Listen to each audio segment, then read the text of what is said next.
ભરૂચના જંબુસર સ્થિત આત્મીય સંસ્કાર ધામ ખાતે શિક્ષાપત્રી શતાબ્દી મહોત્સવના ઉપક્રમે પરમ પૂજ્ય પ્રેમ સ્વરૂપ સ્વામીજી મહારાજના પાવન સાનિધ્યમાં ભવ્ય સત્સંગ સભાનું આયોજન કરવામાં આવ્યું હતું. અક્ષર પ્રદેશના પ્રાદેશિક સંત સાધુ શ્રી વલ્લભદાસજી સ્વામીની રાહબરી હેઠળ યોજાયેલા આ સમારોહમાં મોટી સંખ્યામાં હરિભક્તો અને આગેવાનો ઉપસ્થિત રહ્યા હતા.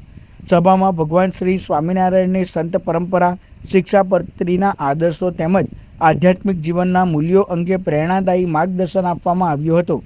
કાર્યક્રમ દરમિયાન સત્સંગ, ભજન કીર્તન અને આધ્યાત્મિક પ્રવચનો દ્વારા ઉપસ્થિત ભક્તજનોને ધર્મ, ભક્તિ અને સંસ્કારોનું મહત્ત્વ સમજાવવામાં આવ્યું હતું.